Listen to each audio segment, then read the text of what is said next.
आजच्या निकालाने हे स्पष्ट केलंय की संपूर्ण महाराष्ट्र हा नरेंद्र मोदीजींच्या पाठीशी आहे आणि मोदीजींनी जो नारा दिला होता, एक है तो सेफ है, महाराष्ट्रातल्या सर्व समाजातल्या लोकांनी एकत्रित येऊन हा नारा यशस्वी केलेला आहे। सगळ्यांनी एकत्रित मतदान केलेलं आहे आणि विशेष आभार आमच्या लाडक्या बहिणींचे देखील आहेत की ज्यांनी आम्हाला खूप आशीर्वाद दिलेला आहे। यासोबत खऱ्या अर्थानं जो फेक नरेटिव्ह तयार करण्यात आला होता, त्या फेक नरेटिव्हच्या विरोधात लढणाऱ्या ज्या वेगवेगळ्या संघटना आहेत राष्ट्रीय विचारांच्या, त्या संघटनांचा विजय आहे आणि विशेषतः जे मतांचं ध्रुवीकरण करण्याचा प्रयत्न या महाराष्ट्रामध्ये महाविकास आघाडीने केला होता, त्याच्या विरोधात लोकांमध्ये जनजागृती करणारे आमचे विविध पंथांचे जे संत आहेत, त्यांचा देखील हा विजय आहे की ज्यांनी महाराष्ट्राला एक ठेवलाय। अशा सगळ्यांचा हा खऱ्या अर्थानं विजय आहे। गावामध्ये, पाड्यामध्ये, तांड्यामध्ये, वाडीमध्ये, वस्त्यांमध्ये सगळीकडे जाऊन ज्यांनी हा अलख जगवला त्यांचा विजय आहे। आणि खऱ्या अर्थानं महाराष्ट्रातले आमचे महायुतीचे जे लाखो कार्यकर्ते आहेत, या कार्यकर्त्यांचा विजय आहे। माननीय मुख्यमंत्री एकनाथराव शिंदेजी, मी, अजितदादा, आमचे रामदास आठवलेजी, आमचे सगळे मित्रपक्ष, आमच्या एकजुटीचा हा विजय आहे। त्याच्यामुळे मला असं वाटतं की प्रचंड मोठा अशा प्रकारचा विजय आज मिळालेला आहे। या निमित्ताने मी निश्चितपणे आमच्या देशाचे गृहमंत्री अमितभाई शहा यांचे देखील मनापासून आभार मानतो की ज्यांनी या ठिकाणी महाराष्ट्रामध्ये येऊन आमच्या कार्यकर्त्यांमध्ये ऊर्जा भरली। आमचे राष्ट्रीय अध्यक्ष नड्डाजी असतील, आमचे राजनाथ सिंगजी असतील, नितीन गडकरीजी असतील, सगळ्या राष्ट्रीय नेतृत्वाने आम्हाला या ठिकाणी अतिशय चांगल्या प्रकारे मार्गदर्शन केलं। आमचे प्रभारी असतील, या ठिकाणी आमच्या महाराष्ट्रामध्ये पियुषजी असतील, भूपेंद्रजी असतील, आमचे सगळे जेवढे या ठिकाणी आम्हाला मार्गदर्शन करत होते, त्या सगळ्यांनी मला असं वाटतं की या विजयामध्ये हातभार लावलेला आहे। आणि निश्चितच महाराष्ट्राच्या जनतेपुढे आम्ही नतमस्तक आहोत। याच्यापेक्षा जास्त आज या ठिकाणी काही बोलताच येत नाही। अक्षरशः साष्टांग दंडवत महाराष्ट्राच्या जनतेला, ज्या महाराष्ट्राच्या जनतेने हे प्रेम दिलेलं आहे। आणि मला असं वाटतं की जो काही एक विषारी प्रचार सातत्याने झाला, त्या प्रचाराला महाराष्ट्राच्या जनतेने आपल्या कृतीतून उत्तर दिलेलं आहे। आणि म्हणून अशा जनतेचा मी आभार मानतो, ज्यांनी ही एकी दाखवली आहे त्यांचा मी आभार मानतो। आणि मी सांगितलं होतं की आम्ही आधुनिक अभिमन्यू आहोत, आम्ही चक्रव्यूह तोडून दाखवू। तो चक्रव्यूह तुटलेला आहे आणि महाराष्ट्र मोदीजींच्या पाठीशी खंबीरपणे उभा आहे। आज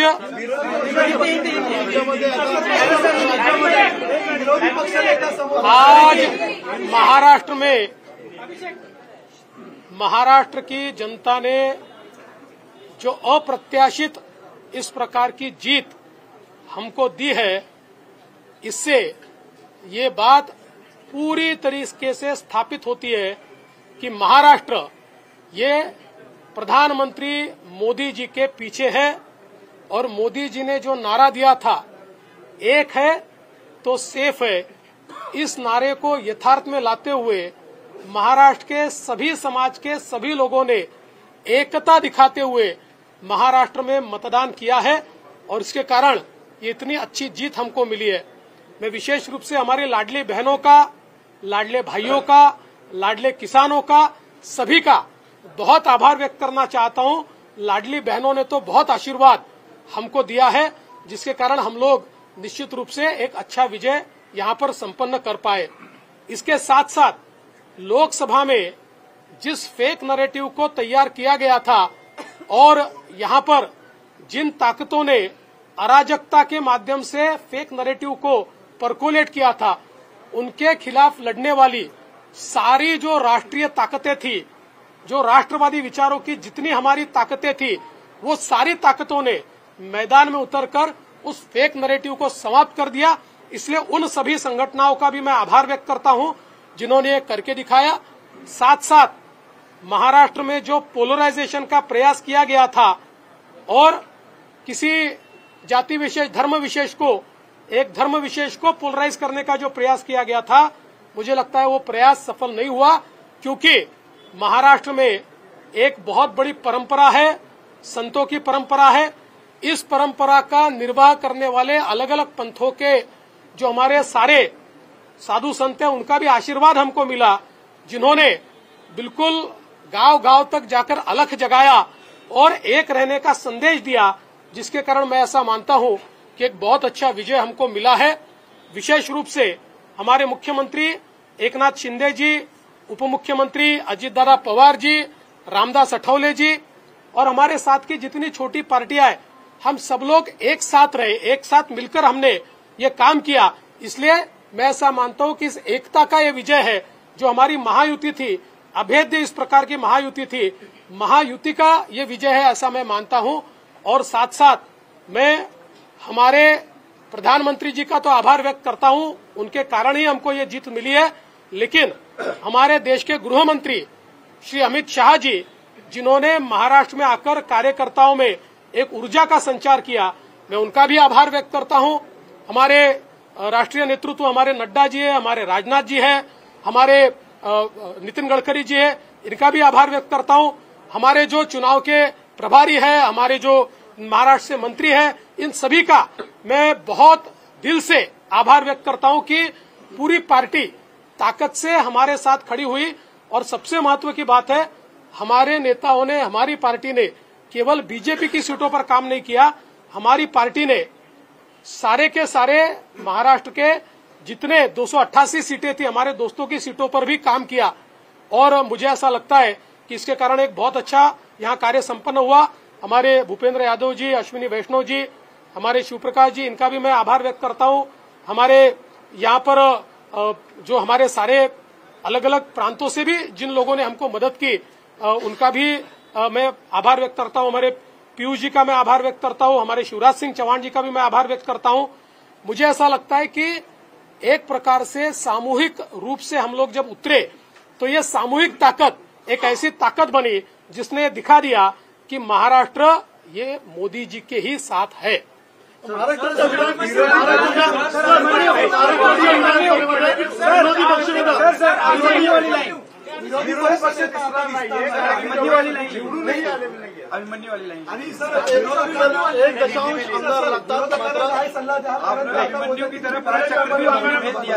ऐसा है, मैंने पहले ही कहा था कि मैं आधुनिक अभिमन्यु हूँ, चक्रव्यूह को भेदना जानता हूँ। हमने चक्रव्यूह को भेदा है और ये कोई मैं पहले भी कह रहा हूँ, वापस कह रहा हूँ, इस विजय में मेरा बहुत छोटा उसमें मैं समझता हूँ कि सहभाग है। एक ये हमारी जो पूरी टीम है, इस टीम ने इस विजय को लाया है। मला असं वाटतं की कुठल्याही लोकशाहीमध्ये एक चांगला विरोधी पक्ष असणं हे गरजेचं आहे। त्यामुळे जे काही विरोधी पक्षाचे लोक निवडून आलेले आहेत त्यांचा आम्ही सन्मान करू। त्यांचा आवाज छोटा असो की मोठा असो, ते ज्या योग्य गोष्टी सांगतील त्या योग्य गोष्टींवर आम्ही त्यांना प्रतिसाद देऊ।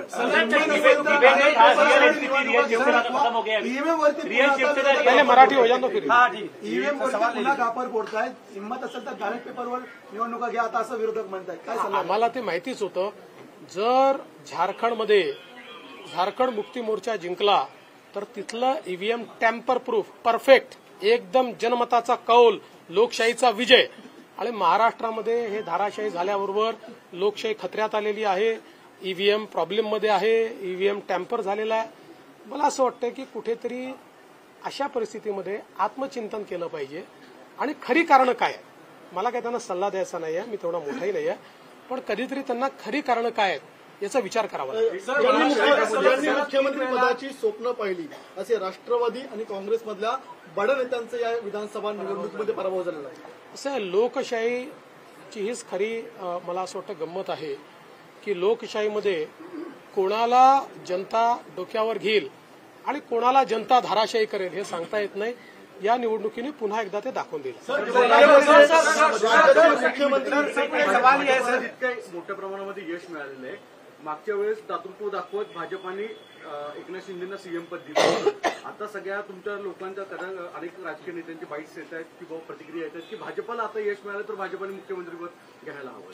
साहेब, या बाबतीत माननीय अमितभाई शहांनी प्रेस कॉन्फरन्समध्ये क्लिअरली सांगितलेलं आहे, मुख्यमंत्रीपद हे कुठल्या निकषावर नाही. मुख्यमंत्रीपद तीनही पक्षाचे नेते एकत्रित बसून ठरवतील.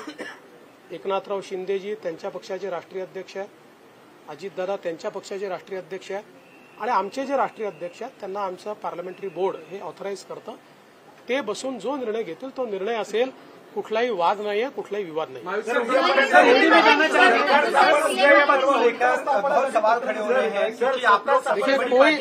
सीएम पद क्या बीजेपी ने खाते हैं? सीएम पद के ऊपर कोई भी विवाद यहाँ नहीं होने वाला, क्योंकि पहले दिन से ये तय है कि चुनाव जब संपन्न होगा तो चुनाव के बाद तीनों पार्टियां मिलकर इसको तय करेगी.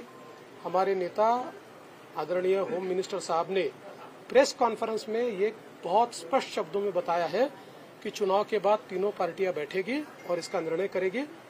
अभी मैं ऐसा मानता हूं कि हमारे एकनाथ शिंदे जी उनके पार्टी के अध्यक्ष है, अजित पवार जी उनके पार्टी के अध्यक्ष है और साथ में हमारे पार्टी के जो राष्ट्रीय अध्यक्ष है उनको हमारा पार्लियामेंट्री बोर्ड ऑथराइज करता है. तो ये लोग बैठकर एक उचित निर्णय करेंगे. हमारे वरिष्ठ नेताओं से बातचीत करेंगे, हमारे पार्लियामेंट्री बोर्ड से बातचीत करेंगे. जो निर्णय होगा वो सबको मान्य होगा, इसमें कोई विवाद नहीं.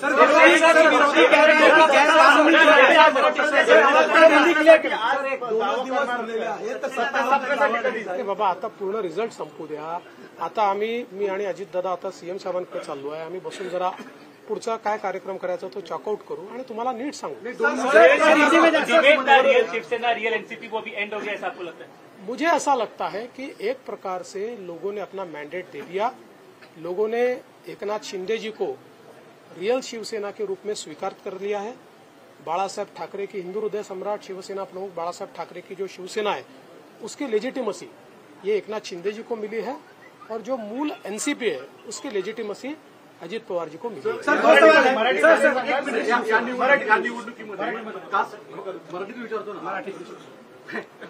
या निवडणुकीमध्ये कास्ट पोलरायझेशन करण्याचा प्रयत्न महाविकास आघाडीकडनं आवर्जून केला गेला, विशेषतः मराठवाड्यामध्ये आणि विदर्भामध्ये पण वेगवेगळ्या ठिकाणी अशा स्वरूपाचा प्रचार केला गेला. तरी देखील विदर्भ आणि मराठवाडा याच्यामध्ये प्रचंड भाजपाला यश मिळताना दिसतंय.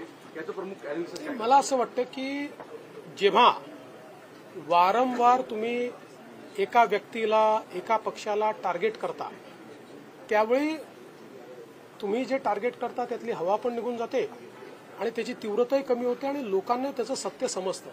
लोकांच्या मनात त्यानंतर एक प्रकारची सहानुभूती तयार होते. लोकांना लक्षात येतं की चुकीच्या पद्धतीनं टार्गेट केलं जातं. तसंच आम्हाला महाविकास आघाडीने ठरवून या ठिकाणी टार्गेट केलं. पण मला असं वाटतं की हळूहळू लोकांनी लक्षात आलं, कारण आमचा ट्रॅक रेकॉर्ड चांगला आहे. आम्ही नेहमी पॉझिटिव्ह काम केलेलं आहे. त्यामुळे आमचा ट्रॅक रेकॉर्ड पाहून लोकांनी या ठिकाणी मतदान केलं.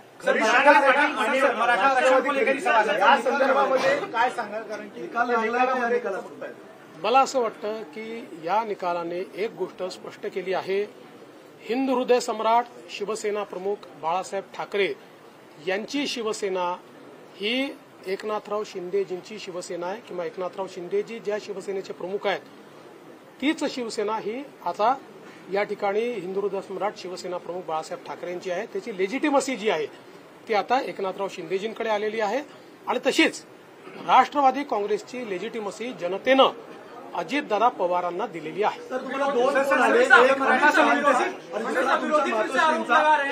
बोलणं झालं आईसोबत आणि अमित शहा. आईचा तर फक्त आशीर्वाद घेतलाय, आईने आशीर्वाद दिलाय आणि अमितभाईंनी खूप आनंद व्यक्त केला आणि अमितभाईंनी या ठिकाणी आमचं अभिनंदन देखील केलं. मराठा आरक्षण को लेकर बड़ा मुद्दा बना, इसके बावजूद आपकी पार्टी बड़ी जीत यहाँ पर हासिल करी.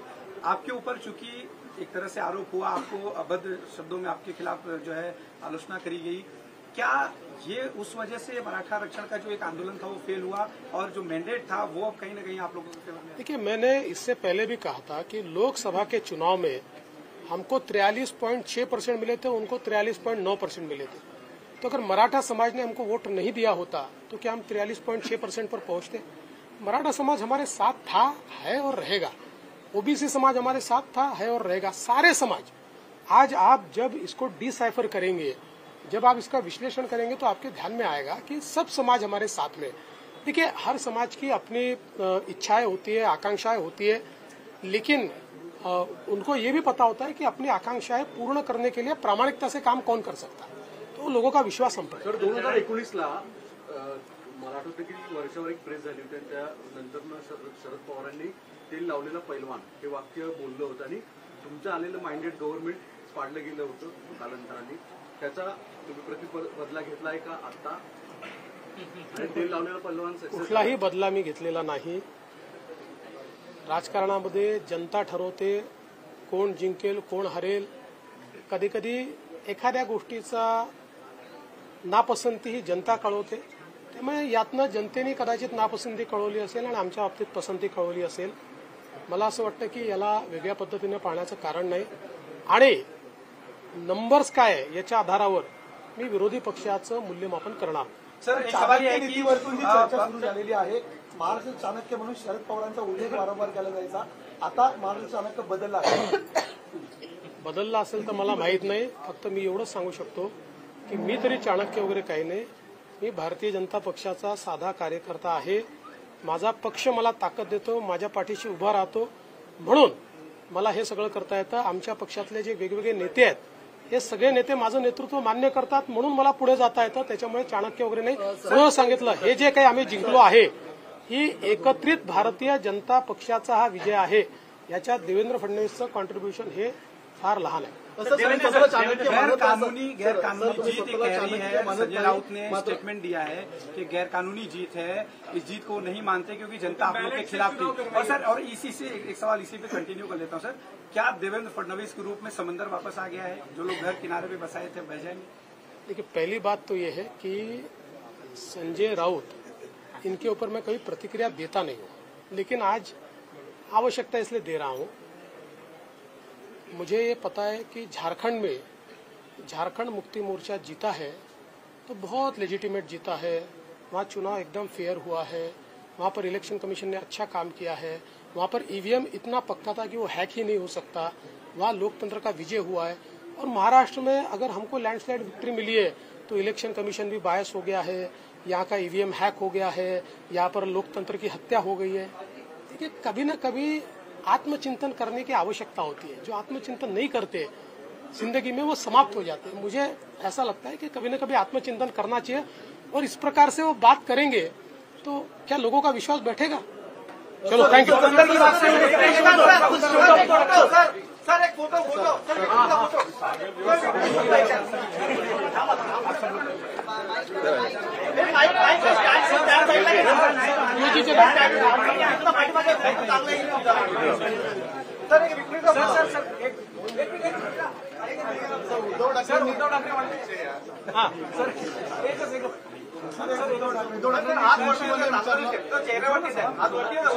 असा एक मिनिट, उद्धव ठाकरेंनी खुनशीपणे म्हटलं होतं, एकतर तू राहशील किंवा मी तरी राहील या निवडणुकीमध्ये, काय उत्तर द्याल त्यांना? ते मी त्याच वेळेस उत्तर दिलं होतं की तुम्ही राहाल आणि मी राहील।